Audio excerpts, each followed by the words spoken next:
I apologized for the appearance of my daughter-in-law, which my mother-in-law found displeasing. During my father-in-law's 60th birthday celebration, she reprimanded me in front of our relatives, lamenting not just her lack of attractiveness, but also her perceived incompetence. It was truly humiliating. I found myself wondering where my usually supportive husband was during this ordeal. Was he occupied with our daughter? His absence was conspicuous. Upon my arrival at my in-laws' home, feeling ready to enjoy the festivities, my mother-in-law suddenly complained of chronic back pain, rendering her unable to participate. Consequently, she entrusted all party preparations to me. As the event progressed, she continued to denigrate me in front of our gathered relatives, casting a shadow over what should have been a joyous occasion. It felt as though the lively atmosphere had turned somber, resembling more of a funeral than a celebration. Then, breaking the uncomfortable silence, my father-in-law stood up. "Is that all you have to say?" Little did anyone know, this seemingly innocuous question would set off a chain of events beyond imagination. My name is Sarah, and I'm 35 years old. 6 years ago, I tied the knot with Michael, my husband, who happened to be 3 years my junior. Together, we have a delightful 5-year-old daughter. However, despite the joy of our family, there was always a shadow lurking in the form of my mother-in-law's disapproval. She harbored resentment towards me for being older than her son. Every holiday visit, be it New Year's, Memorial Day, or any national celebration, was tainted by her cutting remarks aimed at me, often in the absence of my husband. "I wish I had a younger, livelier, and more attractive daughter-in-law, not someone adorned with age spots like you," she would say with a sharp tongue. "Do I really look that old?" "Yes, very much so. Haven't you noticed your own reflection in the mirror every day?" Receiving criticism about one's appearance can be deeply hurtful, especially for women.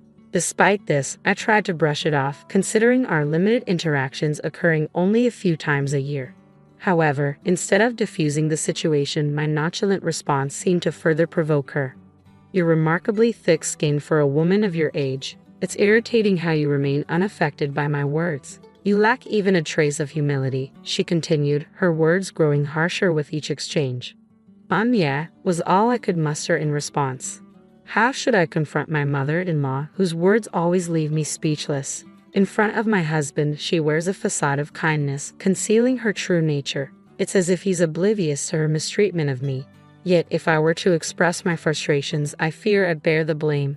So, I've endured in silence. Visiting their home with her presence feels like carrying a heavy burden. Despite this, it was a significant occasion, my gentle father-in-law's 60th birthday celebration. With numerous relatives gathering for the grand event, I chose to attend. Though my father-in-law is reserved, his subtle acts of kindness envelop me when my mother-in-law's hurtful words weigh me down. He gently approaches, offering solace with his words.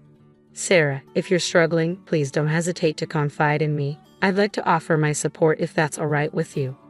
I couldn't help but wonder if my father-in-law was aware of the harassment I endured from my mother-in-law. Perhaps he chose to refrain from openly supporting me to shield me from further mistreatment behind the scenes. To honor our compassionate father-in-law, our family embarked on a 3-hour journey early in the morning to reach our in-laws' home. Feeling a bit under the weather with a low-grade fever and lingering fatigue, I entrusted the driving to my husband, Michael. Upon arrival, my mother-in-law emerged from the front door with an air of cheerfulness. Well, look who's here. It's been a while, Michael. You should visit more often. Oh dear, you look exhausted." "I've been driving non-stop, so it's understandable," Michael replied wearily. "You've clearly put in a lot of effort. I'll prepare the bed right away. Why don't you go rest in the back room?" "That sounds like a plan, Sarah. You should rest too. You've been tending to our child in the car. You must be exhausted. Plus, you don't seem well." "Oh, Michael, you didn't know. I spoke with Sarah yesterday, and we arranged to go shopping for the 60th birthday celebration." "Sarah, you go rest. Once you've placed the luggage at the entrance, we'll head out." Of course, I couldn't recall any such arrangement, nor did I recall discussing any shopping plans. After looking after our energetic 5-year-old daughter, I felt drained. Since I wasn't feeling well, I welcomed the chance to rest. Since Sarah isn't feeling well, let her rest. You can handle the shopping, but this is your father's special occasion. I want to pick out the finest ingredients with Sarah. Sarah, you'll stick to our plan, won't you? She had a knack for presenting excuses that left me no room for refusal. After dropping off the luggage, she grabbed my arm forcefully and directed me back into the car we had just exited. With an intense glare, she snapped, "You don't need rest right now." But almost instantly, her demeanor softened into a broad smile as she exclaimed, "Thank you for driving, Miss. I really appreciate it." Knowing my mother-in-law's temperament, opposing her at that moment would likely ruin the entire day.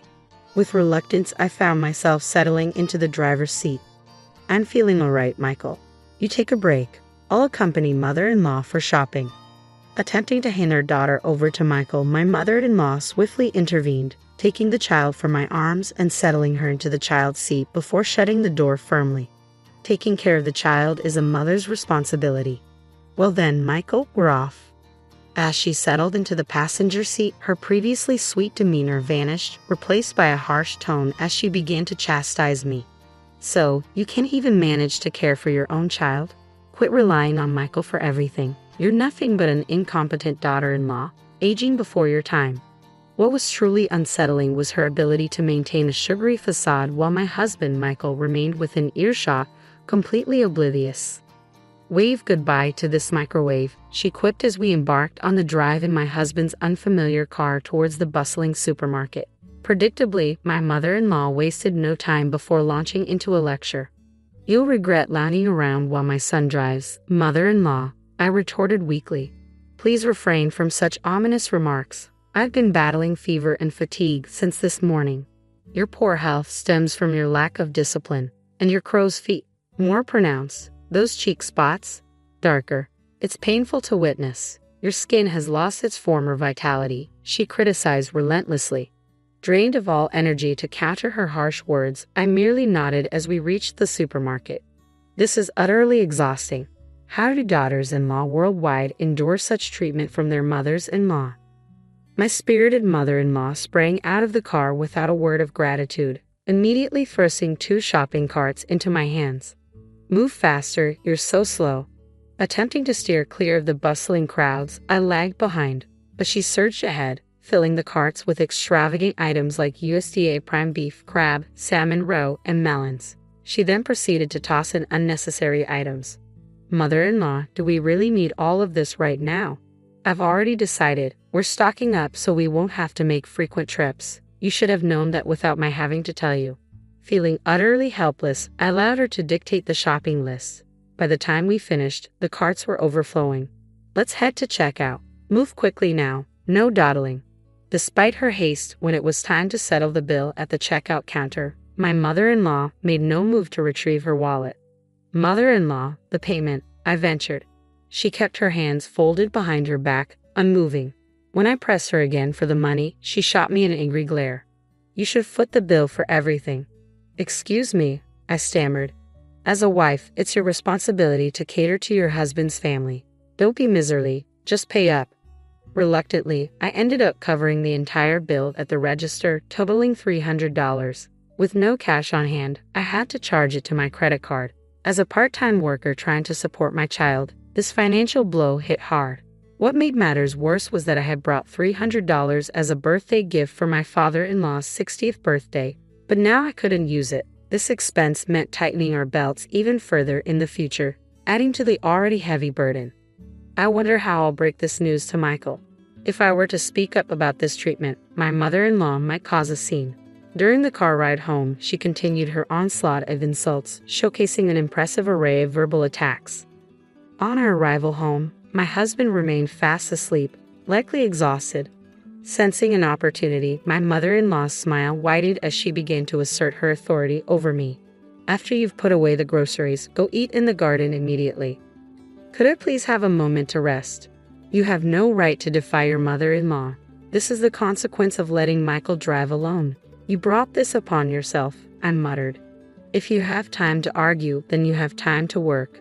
Hurry up, we're running out of time.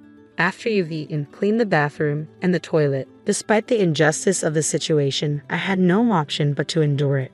Throughout the day, I toiled in the garden, pulling out weeds before tackling the grime and yellow stains in the bathroom and toilet. As I worked, I consoled myself with the thought that once the 60th birthday celebration concluded, I could enjoy some respite from my mother-in-law's presence.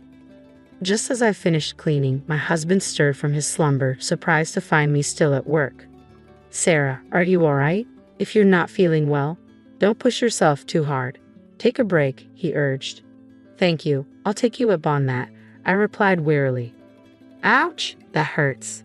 But before I could finally rest, my mother-in-law suddenly let out a piercing cry, clutching her back in agony. Despite her earlier vitality, she now complained of sudden back pain, her demeanor shifting from lively to frail in an instant. "This is troublesome. My back is in excruciating pain. I can't manage anything. My chronic back issues have flared up once more. I won't be able to prepare food before our relatives arrive. Sarah, you're my only hope. But oh, what am I to do?" While her distressed demeanor seemed somewhat contrived, if her chronic back pain was genuine, then standing in the kitchen would indeed be impossible for her. With a heavy heart, I entrusted my husband with our daughter's care and reluctantly began cooking. "Sarah, are you certain you're all right?" "I'm fine. Cooking is my usual responsibility, remember?" I maintained a facade of strength for my husband, though my body was already weary. However, it was a significant day for my father-in-law, and I felt compelled to soldier on. My head is spinning, and the scent of food is making me queasy. But I must persevere for my father-in-law's sake. After completing the cooking, my father-in-law entered the kitchen to check on me. "You've worked tirelessly. Thank you for preparing all this food." "It's my pleasure. It's all for you. Please enjoy it later." As the relatives began to gather, each offering well wishes to my father-in-law, the atmosphere became animated. After the toasts were made and we were on the verge of starting the meal, my mother-in-law uttered something utterly shocking. "I regret to inform everyone that due to my chronic back pain acting up on this important birthday celebration, all the food was prepared by my daughter-in-law. I apologize for the lackluster quality of the dishes, courtesy of my unattractive daughter-in-law." Both my father-in-law and husband were stunned into silence by my mother-in-law's sudden outburst. "Not only is my daughter-in-law unattractive, but she's also clumsy and utterly inept. It's truly a shame," she continued, her tone dripping with disdain. As she exaggeratedly rubbed her back, my mother-in-law persisted in belittling me. "She's quite clumsy, you see. Without my assistance, she's helpless. I even question her ability to care for her own child. I worry whether Michael can cope with such a wife." What should have been a joyous occasion swiftly descended into a somber atmosphere, reminiscent more of a funeral than a celebration. My typically supportive husband, who should have been caring for our daughter, was conspicuously absent. Then, in a moment that shattered the tension, my father-in-law, who had been silently observing, rose to his feet. "Is that all you have to say?" he demanded, his voice cutting through the tension. "Seems like it. Perhaps it's time to bid farewell to the useless one," my mother-in-law added, her words dripping with contempt. In that instant, my husband strode into the room, carrying our daughter in a suitcase. His expression was unusually stern. "Dad, as you suggested, I've packed her belongings," he declared firmly. My mother-in-law's smile hinted at satisfaction. "Sarah, it appears you're being shown the door," she taunted. But to her astonishment, my husband handed the suitcase to her. "What?" My father-in-law's booming voice delivered the final blow. "Take that and leave this house immediately." Despite her initial confusion, my mother-in-law swiftly grasped the gravity of the situation. "Why am I the one being asked to leave? It's Sarah who's incompetent. The bathroom is always covered in mold, the toilet left filthy, and you dare to label Sarah as useless when you hardly lift a finger to cook. And let's not forget how terribly you've treated her. I've had my fill. It's a mother-in-law's responsibility to guide her daughter-in-law. I was merely pointing out her flaws." "Guidance. Please. Do you think we're living in?" my father-in-law began, but the raised eyebrows of an enraged father-in-law left no room for support. Realizing she wouldn't garner any sympathy from him, my mother-in-law resorted to her usual theatrics, turning to my husband and bursting into tears. "Michael, don't get the wrong idea. Someday, we might have to take care of your father, right? So, I was trying to teach Sarah how to be a good wife, as difficult as that may have been. Taking care of him, that's a joke. I won't be fooled by you anymore. You've been mistreating Sarah all along, even today." Despite feeling unwell, she still came to celebrate Dad's 60th birthday. "Sarah volunteered to join the celebration, didn't she? Don't deny it. And you made her foot the bill for the groceries, didn't you?" I found a receipt from today in her bag when she was trying to get candies for our daughter. It clearly shows Sarah paid with her credit card. I just asked her to pay because I didn't have any cash on me. I was planning to reimburse her later, honestly. Really? If I hadn't noticed, you would have stayed silent about it. I've ignored the typical mother-in-law and daughter-in-law conflicts, but you've crossed a line. I'm tired of living with such a spiteful old woman. Witnessing my husband and father-in-law turn away from her, my mother-in-law reverted to her usual theatrics, blaming me with all her usual dramatic flair, tears streaming down her face. No, I haven't vocalized it, but it's undeniable that you've been mistreating me, isn't it? For the sake of my father-in-law and my husband, who had shown me unwavering support, I summoned the courage to speak the truth for the first time. I refused to let my mother-in-law continue to dictate the narrative. That's correct. We were informed by Mia.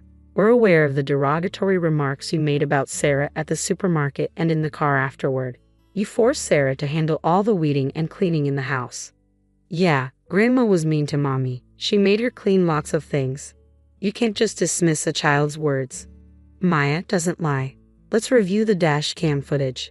That should clarify everything. Excellent suggestion, Sarah. I'll do that right away. Ignoring his mother's protests, Michael strode out to the parked car, starting the engine and pulling up the dash cam footage. The latest model, equipped to record both the road and the car's interior, provided crystal clear visuals, including facial expressions. It's all there. She said those things, I murmured. I'm appalled, echoed everyone as they watched the footage unfold. This is utterly unacceptable. Unbelievable. Meanwhile, my mother-in-law, who had remained inside the house, adamantly denying any wrongdoing, began to panic as tension thickened, rushing barefoot toward the car. Stop this immediately. Don't watch. But no amount of shouting could halt the revelation. With all her transgressions laid bare, my mother-in-law stood speechless, stunned into silence. That's when my father-in-law casually handed her a single piece of paper. I've filled out my portion. You just need to complete yours and submit it. What? Is this a divorce form? I had to prepare it just in case. I never imagined I'd have to use it. Never darken my doorstep again. Wait, I promise to change. Promises won't suffice, Sarah. Please find it in your heart to forgive me. Seeing my mother-in-law plead for forgiveness, tears streaming down her face, was a pitiful sight.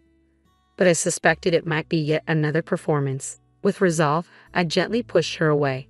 You've revealed your mistreatment of your daughter-in-law. I can never forgive you. It's best you leave before the neighbors become involved. Oh no, this is dreadful. The commotion caught the attention of neighbors who observed from a distance. Perhaps unwilling to create a scene, she swiftly accepted the divorce papers and her suitcase, miraculously recovered from her supposed back pain, and dashed out of the garden. With the villains swiftly dealt with, our once tense home was now heavy with remorse. I apologize for all this disruption during your 60th birthday celebration, Dad, I said sincerely, bracing for his response. Sarah, you bear no blame. I'm the one who should apologize for all the trouble we've caused. Let's put this behind us and start anew, he replied. A smile graced my father-in-law's face. The relatives, too, looked on with sympathetic expressions. Later, they commended the dishes I had prepared and enjoyed them with gusto. In that moment, all weariness seemed to evaporate into thin air. Thus, we commemorated my father-in-law's 60th birthday in grand style. Despite her initial reluctance, my mother-in-law eventually agreed to the divorce, and it concluded amicably.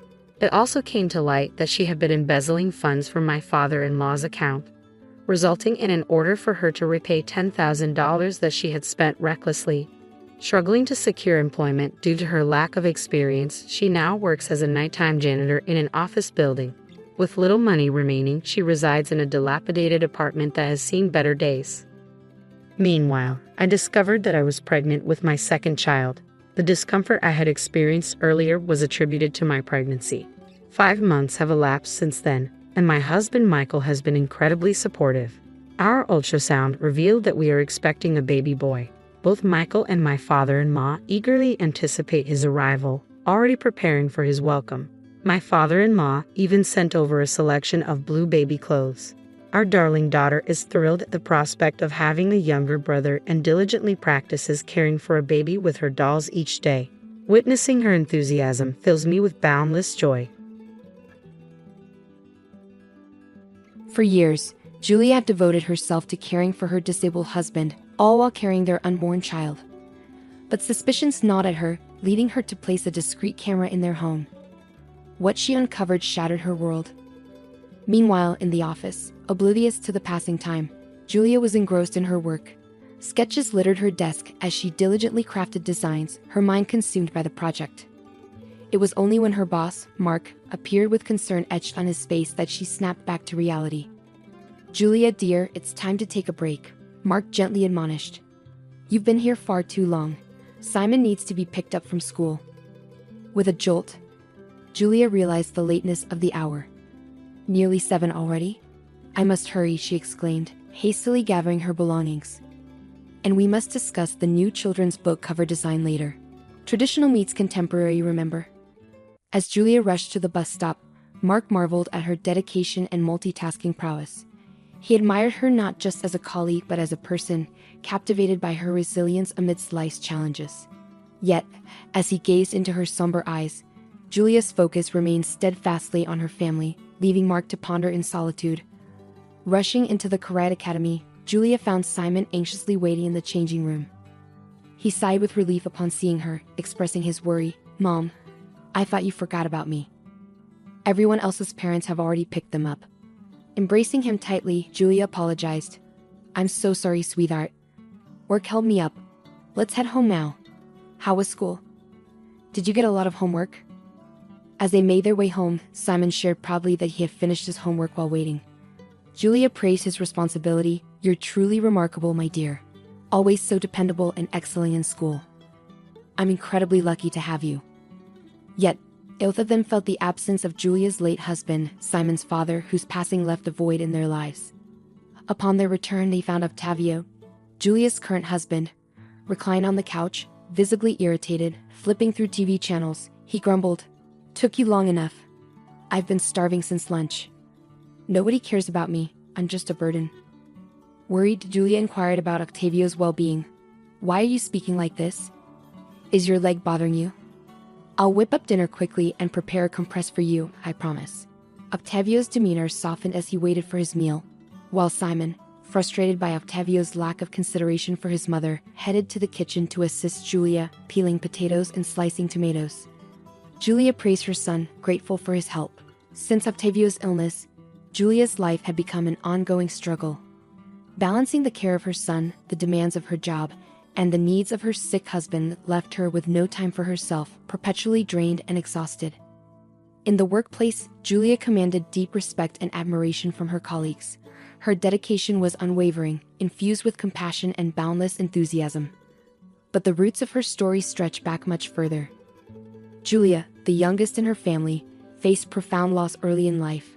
Her parents, aged and frail, departed, leaving her feeling adrift in her spacious apartment bedroom. Yearning for moments shared with her mother, longing for words of encouragement and paternal affection, Julia found herself navigating a world now devoid of their presence. Amidst this tumultuous period, Julia encountered Tony, her first husband. A soldier by profession, Tony's deployments often kept him far from home, punctuated only by brief reprieves. Their love blossomed swiftly, culminating in marriage. Julia stood faithfully by his side, enduring the agonizing stretches of his absence. With the birth of their son Simon, Tony vowed to retire from his perilous occupation. Tragically, that pledge remained unfulfilled. Tony never returned, leaving Julia a widow at the tender age of 25. Though the mornings were fraught with sorrow, Julia found solace in the unwavering love of her son and the refuge of her work. Years later, Julia's path intersected with Octavio, a man of striking contrast to Tony. Secure and charismatic, he courted her with poetic gestures and bouquets of flowers. Unwittingly, Julia found herself falling deeply in love. Octavio proved adept with Simon, and their bond led to marriage, buoyed by Octavio's steadfast insistence. As a builder, Octavio's work often necessitated travel, providing financial stability to their home. However, murmurs of skepticism swirled among Julia's colleagues at the workshop. Rose, a trusted confidant, voiced concerns, questioning the nature of Octavio's frequent absences and the secrecy surrounding his past. Julia, bristling at the insinuations, defended her husband's honor, urging her colleagues to desist from unfounded speculation. "Please stop," she implored. "Octavio has his reasons for guarding his past. It's not for us to pry. He provides for us, and that's all that matters. And rest assured, our family is expanding with the arrival of our new baby." Simon is overjoyed at the prospect of a sibling. However, tragedy befell Octavio during his work at a construction site in a nearby city. A fall from the third-floor scaffolding left him with severe injuries to his leg and ankle. Despite returning home with a cast, his mobility remained compromised long after the accident. For a man accustomed to activity, this incident dealt a crushing blow, leaving him feeling incapacitated and detached from the world around him. Julia, empathetic and supportive, shouldered the burden of household duties, caring for Simon, and assuming sole financial responsibility as Octavio's ability to work waned.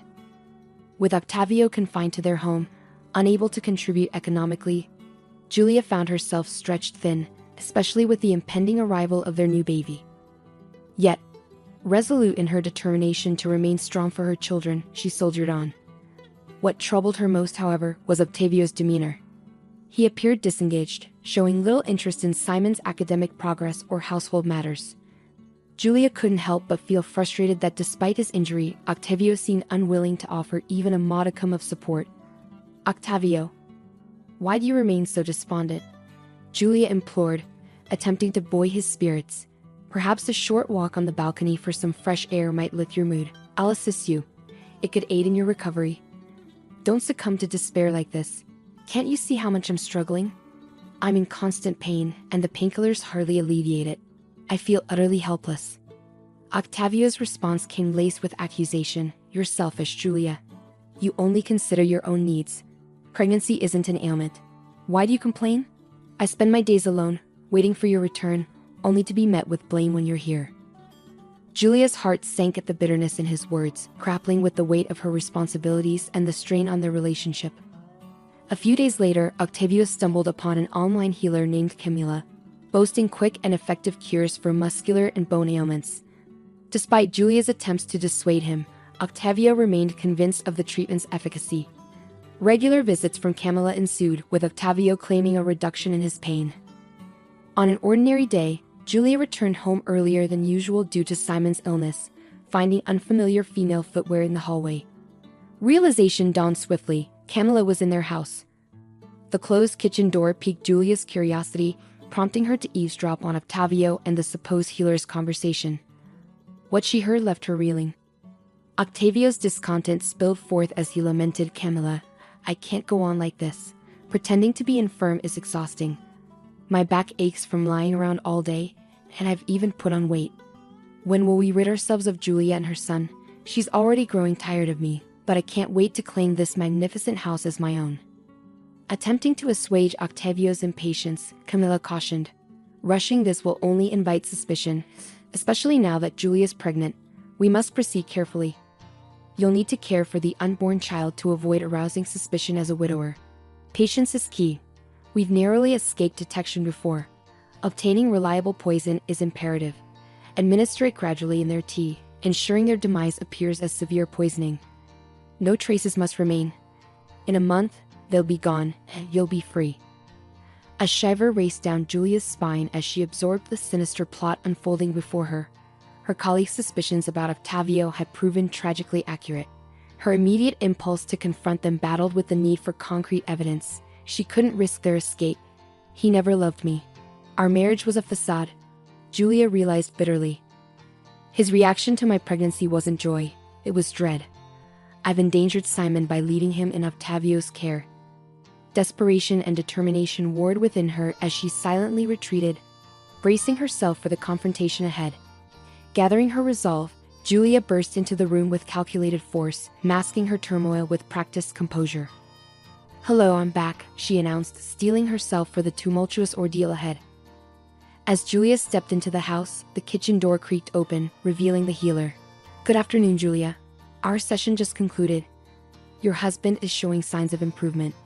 I'm doing everything in my power to aid his recovery," the healer announced. Julia, though shaken, maintained her facade of composure. "Thank you. I'll settle the payment in 2 days when I receive my salary. We'll settle the fees for both sessions." she replied calmly. With a nod, the healer departed, leaving Julia to confront her husband.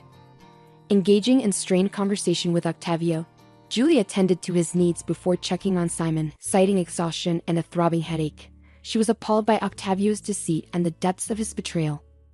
The following day at work, Julia found herself consumed by distress, retreating to the privacy of the bathroom to weep. Lost in her turmoil, she was approached by Mark, whose concern was palpable. "Julia, forgive me if I'm prying, but something's clearly troubling you." "It pains me to see you like this," he remarked gently. Surprised by Mark's empathy, Julia divulged her harrowing ordeal. With a history of trust between them, she poured out her fears and uncertainties. "I feel trapped, Mark. It's like living with a traitor and a potential murderer. What should I do? How can I seek justice and safeguard Simon and myself?" she implored. Mark's response was resolute. "Julia, we must involve the authorities. I'll reach out to a reliable investigator I know. Share everything with him. He'll provide the assistance you need. Additionally, I have a plan. Discreetly tamper with Octavio's wheelchair, removing the screws, and leave a concealed recording device. If he's feigning his condition, he'll reveal it when the chair collapses. That'll be the evidence we require. I'll coordinate with the police for swift action. Remember, you're not alone in this." Empowered by Mark's support, Julia felt a surge of relief. With guidance from the investigator, her fear abated somewhat. She resolved to meticulously gather evidence against Octavio and the fraudulent healer, heeding the investigator's advice to exercise caution, preparing her own food and drink. Yet, with each encounter with Octavio, her resentment and fury simmered beneath the surface, fueling her determination to expose the truth. That night, Julia meticulously tampered with Octavio's wheelchair, carefully removing the screws and setting up her cell phone to record. As Octavio leaned on the chair, the wheels gave way, causing him to tumble. Swiftly rising to his feet, he attempted to maintain his ruse. Simon, drawn by the commotion, dashed into the room, jubilantly exclaiming, "Uncle Octavio, you're not sick anymore. You're cured. How amazing." Julia's applause was laced with sarcasm as she addressed Octavio. "Indeed, Simon, it appears the healer's sessions are yielding miraculous results. Just look at Octavio's sudden agility. How could you deceive us like this? Why pretend to be ill?" Octavio, caught off guard, feigned discomfort, attempting to salvage his facade. But Julia's patience had worn thin. "Enough of this farce, Octavio. Your deceit is laid bare. There was never any injury, it was all a fabrication." Before Octavio could concoct a response, the doorbell rang. Simon rushed to answer it, ushering in Mark accompanied by a police officer. Informed of the plan, Mark wasted no time in springing into action. Together, they swiftly immobilized Octavio, thwarting any chance of escape. The police officer wasted no time in issuing a stern declaration. "Octavio Martinez, you and your accomplice Lucia, also known as Camila, are under arrest for attempted murder against Julia and Simon. Further investigation has revealed similar schemes in multiple cities, exploiting vulnerable individuals for personal gain. Your malicious intent will not go unpunished." Octavio's protests fell on deaf ears as the investigator intervened, silencing him. "Your theatrics won't save you, Octavio. Julia has provided damning evidence of your fraudulent recovery, and your accomplice has already confessed. Your time for deception is over." Julia, still reeling from the shock, watched as Octavio was escorted away, her heart heavy with the weight of betrayal. As the chaos subsided, Simon approached Mark, displaying a maturity beyond his years, a silent testament to the resilience of youth. "Thank you for helping Mom. Uncle Octavio is bad. I don't like him. He doesn't love Mom or me." "He's not coming back," Simon stated solemnly. Mark replied with equal gravity, "No, Simon, he's not coming back. And I'll be around if you'll have me because your mother needs support now." Simon's innocent smile brightened the room. "Sure, come visit us more often. You're like a movie hero unmasking Uncle Octavio," he quipped. Recognizing the need for privacy, Mark suggested, "How about you watch a cartoon? I need to talk to your mother. It's adult stuff, probably boring for you." Understanding, Simon headed to his room as Mark turned his attention to Julia. He enveloped her in a comforting embrace, his voice gentle. "Don't torment yourself anymore, Julia. It's all over. Octavio and his accomplice will be in prison for a long time." Julia, almost in a daze, murmured, "Why do I have such bad luck? My first husband died.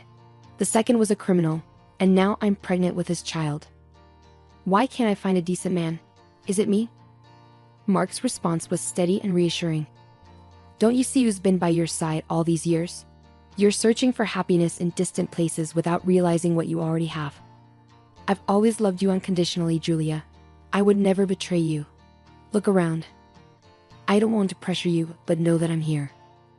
Touched by his sincerity, Julia finally allowed herself to trust. She embraced him gratefully. Thank you for being here, Mark, for everything. I don't know if I can reciprocate your feelings, but I'm willing to get to know you better. And who knows what the future holds. Mark's response was filled with understanding. Don't worry, I have great admiration for you, and above all, I want to be your friend, someone you can trust. If it doesn't work out romantically, that's okay. But at least let me be there for you. I don't want you to leave my side, Mark. I just need time to process all this. But I definitely want us to get to know each other better, Julia confessed. From that moment on, Julia's life began to take a turn for the better. Despite the challenges of pregnancy and lingering doubts, Mark remained a constant source of support. Their bond deepened, and eventually Julia realized that Mark was the loving and reliable partner she had been searching for. She divorced Octavio and married Mark, finding happiness in the warmth of his love. She had always harbored dreams of a loving family, even though she initially dismissed Mark as merely a man of charming words. However, time proved him to be a steadfast and affectionate partner, both to her and to Simon. Their workshop thrived, and Mark's business ventures occasionally took him away on trips to negotiate clothing sales in other cities. Julia still had a month left until her expected due date, but fate took an unexpected turn one night when her water broke prematurely, triggering early contractions. In a panic, she called for an ambulance, slipping into unconsciousness, barely managing to request her neighbor's assistance in caring for Simon. Rushed to the hospital, Julia's labor unfolded into a nightmarish ordeal, a relentless struggle between consciousness and oblivion. Among the massed medical personnel attending to her, Julia failed to recognize one nurse, Lucia, Octavio's accomplice, who had seized an opportunity for revenge against Julia for thwarting her plans with Octavio. Upon regaining consciousness, Julia's heart sank as she realized the absence of her newborn. Frantically, she demanded answers, her voice a desperate cry echoing through the sterile hospital room. Where is my son? I need to see my baby. What happened? Approaching her with a heavy heart, a doctor gently broke the devastating news. I'm deeply sorry, Julia, but your son didn't survive. The umbilical cord was wrapped around his neck, and despite our best efforts, we couldn't save him. You're young. There will be other opportunities for you to have children. Overwhelmed by grief, Julia buried her face in her hands, her sobs echoing off the stark hospital walls. The doctors intervened, administering sedatives to ease her anguish, yet the pain of losing her child pierced her soul, leaving her shattered and bereft. Upon learning of the tragic loss, Mark hurried to the hospital to offer solace to Julia. She was consumed by inconsolable grief, murmuring through tears, I would rather have perished than my son. I can't bear to live. Why did this happen to me? Mark enveloped her in a tender embrace, his touch a feeble attempt to soothe her anguish. Don't speak like that, Julia. You must stay strong, especially for Simon. He still needs you. Time will ease the pain. I'll be here every step of the way, he assured her gently. As they lay their baby to rest, Julia wept bitterly at the small graveside, grappling with the unbearable reality of their loss. Only Simon's unexpected fortitude and maturity offered her a glimmer of solace, allowing her to navigate the depths of her sorrow. Together, mother and son embarked on the arduous journey of healing. While the memory of their lost child continued to weigh heavily on Julia's heart, 7 years later, their atelier had blossomed into one of the city's most prestigious and sought-after establishments, drawing clientele from far and wide. Working in seamless harmony, Julia and Mark shared an unspoken understanding, their partnership flourishing amidst the creative whirl of their shared passion. Mark and Simon, now poised 13-year-old, had forged a bond akin to that of father and son. Simon excelled both on the soccer field and in his studies, a testament to his dedication and zest for life. One day, Julia found herself needing to take the subway for an urgent business meeting as their car was undergoing repairs. Along the way, her path intersected with that of a 7-year-old boy, his small frame supported by crutches, his appearance downtrodden and unkempt. Her heart constricted at the sight of him. Moved by compassion, she purchased pastries and hot tea, approaching the boy with a gentle offer. He devoured the food ravenously, nearly choking in his haste. Julia then delicately inquired, "Hello there, little one. What's your name? Why are you here on the streets? What happened to you?" The boy, once he finished eating, responded with a blend of timidity and resilience, "I'm John. I tried to ride a bicycle too big for me, and I ended up falling and injuring my leg. Since then, I had to rely on these crutches to get around." Concern etched across her features, Julia probed further, "That sounds serious, John. Haven't your parents taken you to see a doctor? You're so young. Surely there's treatment available." John let out a heavy sigh, his voice tinged with resignation. "My mother is always drunk, and I don't even know who my father is. She neglects me, never bothering to seek medical help. She insists it's better for me to beg for money." A wave of sadness and empathy washed over Julia as she wrapped the boy in a comforting embrace, pledging, "Fear not, John. My husband, Mark, and I will find a way to assist you. We'll explore avenues for your treatment." The boy regarded her with a mix of hope and skepticism.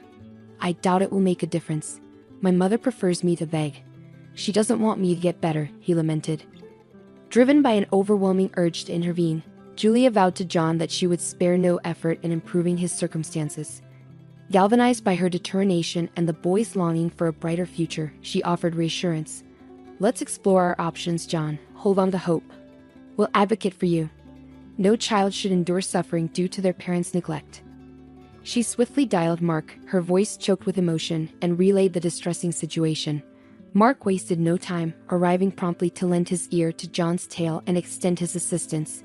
Together they resolved to visit the boy's home to confront his mother and gain deeper insight into their predicament. With a touch of apprehension, John guided them to his apartment. As they prepared to depart, Julia took note of John's tattered and soiled attire, declaring, "We'll pick up some fresh clothes for you on our way." Excitedly, John inquired if he should bring anything along. Julia assured him, "No need. We'll take care of everything." Upon reaching the apartment, they were met with a pungent odor of alcohol and tobacco lingering in the air. The apartment lay in disarray, and John's mother lay slumped in a chair, snoring loudly.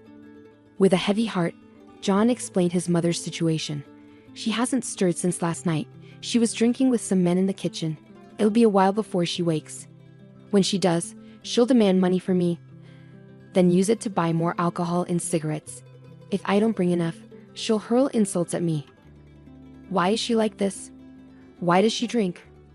Why doesn't she love me like other mothers?" Julia and Mark exchanged grim glances, deeply troubled by John's account. However, their resolve remained unyielding as they declared, "We're taking you home, John. Tomorrow, we'll accompany you to see a doctor about your leg, all right?" Leaving a note for John's mother detailing their decision, they ushered him away from the desolate scene. John embraced Julia with heartfelt gratitude, likening her to a fairy from his storybooks. Though touched, Julia's smile was tinged with sorrow as she ran her fingers through the boy's unruly curls.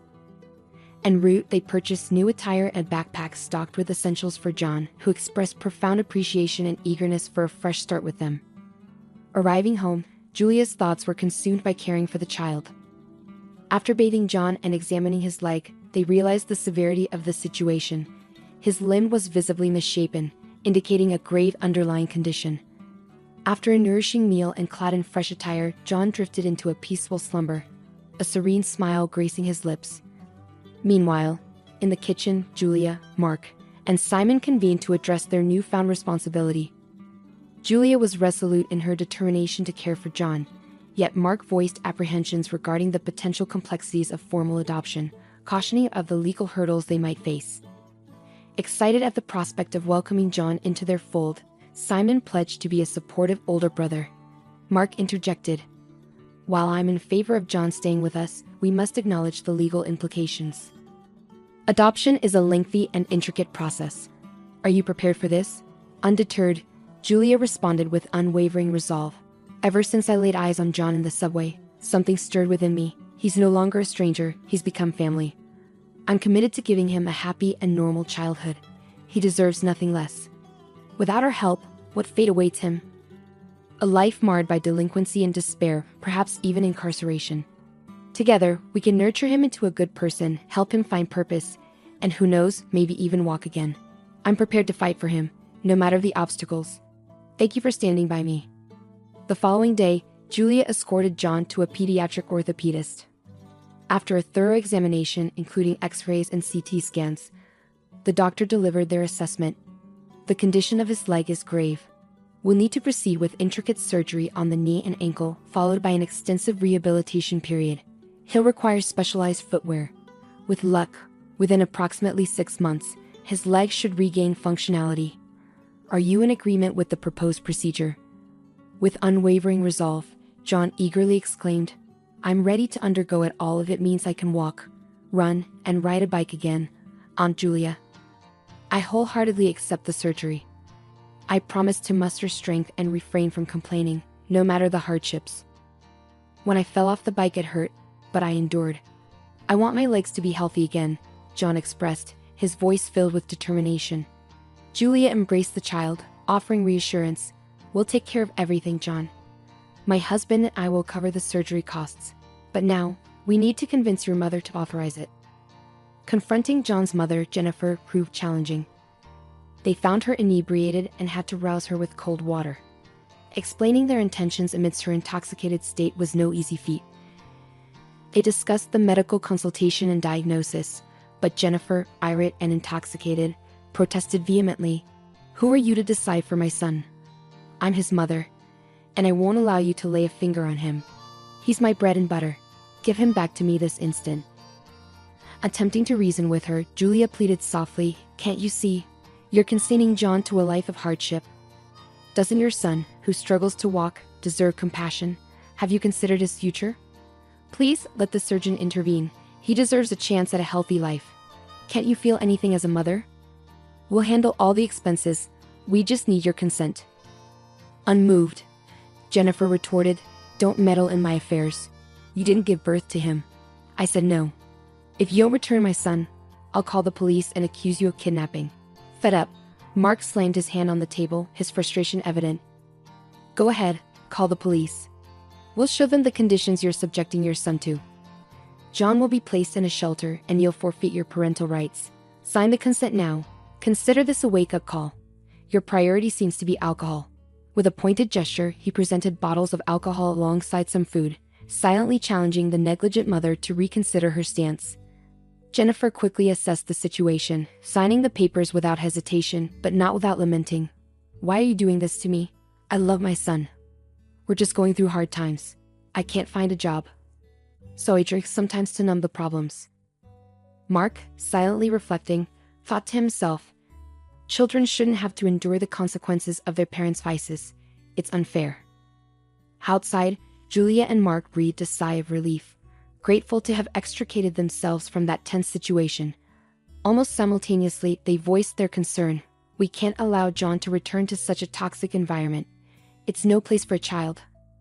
How he managed to survive there for so long is beyond me. With determination, Julia organized everything for John's surgery, ensuring all necessary tests were conducted.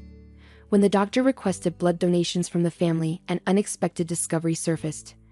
Julia and John shared the same rare blood type. Perplexed, the doctor inquired, Are you two related? Julia, denying any familial connection, explained John's situation. The doctor proposed a DNA test to confirm any potential relationship while proceeding with surgery preparations, expressing confidence in their likely connection. Sharing the doctor's observations with Mark, Julia contemplated, the doctor might be onto something. Have you noticed their striking resemblance? Perhaps we should compare childhood photos. Intrigued, Mark agreed, it's worth exploring. Let's proceed with the DNA test. Meanwhile, John braced himself for the impending surgery. As John underwent the procedure, Julia, having known him for just 2 weeks, experienced overwhelming concern. She anxiously awaited news, her heart heavy with worry. Finally, the doctor emerged with reassuring updates. The surgery was successful, but the road to recovery would be arduous. In that brief period, Julia and John had forged a bond so deep that they felt like a genuine family. John had become attached to Julia, facing each stage of his treatment with courage and even attempting to lift her spirits with his playful rhymes and wordplay. His recovery journey was not just physical but also emotional, filled with hurdles and moments of revelation. Julia accompanied him through it all, her heart a mixture of anxiety and hope. Witnessing John's resilience during physiotherapy sessions filled her with admiration. He approaches each exercise and procedure with such determination, even when the pain and exhaustion seem overwhelming, Julia often remarked, offering him a reassuring smile as she held his hand during their sessions. During this time, Julia couldn't shake off the thought of their shared rare blood type. As they lay in bed at night, she contemplated the possibility of some distant familial connection. Perhaps he's a distant cousin, she mused, attempting to unravel a family mystery she hadn't known existed. Sensing his wife's introspection, Mark inquired, "What's on your mind, Julia?" She sighed softly, responding, "Just pondering the unexpected twists life throws our way, Mark. I never imagined John could be a distant relative." As the day of the DNA test results drew near, Julia's anxiety heightened. Regardless of the outcome, she knew that she and John were already deeply connected. Yet, the prospect of a blood tie stirred a mix of anticipation and apprehension within her. "Regardless of the test, John is a part of our family," she assured Mark and Simon, who nodded in understanding. They were prepared to embrace John as kin, irrespective of the outcome. One day, Mark rushed into the room, visibly agitated, clutching a set of papers. "Julia, you won't believe this. Sit down," he urged, handing her the test results. "John is your biological son, with a 99% probability." Stunned, Julia struggled to comprehend. "But the baby who died at the maternity wasn't my son. My child has been alive all this time, and who was I married to then? How could this have happened?" Overhearing the conversation, John was bewildered by the revelations. "So, you're my real mother?" he asked incredulously. "This is unbelievable. And Jennifer, the woman I thought was my mother, isn't actually my mom." Julia held John tightly, tears streaming down her cheeks. "It seems you are indeed my real son, my dear. I'm overjoyed to have found you alive. They told me you had passed away. Please forgive me, I didn't know. We'll uncover the truth about what happened. I promise I'll never leave you again, my little ray of sunshine." In the subsequent legal proceedings, Julia was officially recognized as John's biological mother, and Jennifer, the neglectful mother, lost her parental rights. When Jennifer realized she would lose her benefits, she suddenly remembered John, begging for him to return, feigning love and longing. However, John remembered the mistreatment and neglect vividly. He was grateful for the love of his new parents, Julia and Mark, and was determined to bring happiness to their lives. After an extensive investigation, detectives unraveled the mystery behind the disappearance of Julia's son. They discovered that Lucia, in a cruel and desperate act, had swapped Julia's newborn with Jennifer's deceased baby at the hospital. Both women had given birth on the same day, facilitating the malicious exchange. Shocked by this revelation, Julia demanded answers. How is this possible? Why is Lucia not in prison? She should be held accountable along with Octavio. I need to confront her, look her in the eyes, and ask why she ruined my life and my son's. The detective, with a grave expression, informed her, life has its own way of meting out justice. Lucia is now confined to an asylum, battling a terminal illness. She spends her days alone, without visitors, enduring immense suffering. And to complete the picture, Octavio succumbed to tuberculosis in prison. These words made Julia realize that, in some way, Lucia was already facing the consequences of her actions, isolated and forgotten in her final days. Upon arriving home, Julia was greeted by a heartwarming scene. Simon and John were engrossed in a playful game, while the savory aroma of Mark's tortilla filled the air. Their faces lit up at the sight of her. "Mom, you're back. We missed you. Is everything okay?" "You look a bit worried," John remarked, perceptive to Julia's expression. Seated at the table with her beloved family, Julia opened up about her emotions. "Today, I'm reminded of how incredibly blessed I am. I have 2 amazing sons, a husband who's my rock, and a fulfilling job. I truly feel fortunate." As Mark served dinner, he chimed in, "I'm glad you recognize our blessings. Remember, we're always here for you." The dinner conversation was animated, filled with laughter and dreams for the future. John, now fully integrated into the family, shared in the joy. In their home, where love prevailed, everything felt harmonious. Together, they had weathered storms and overcome obstacles. Now, with the shadows of the past behind them, they looked forward to a future brimming with happiness and unity. Their life, rich with love and companionship, marched onward, leaving darkness behind and paving the way for days of joy and fulfillment. If you enjoyed this story, we'd appreciate a like, and a subscribe to our channel. Your support enables us to continue sharing incredible stories almost daily. Don't miss out on the next captivating tale coming your way. Thank you for being a part of our journey.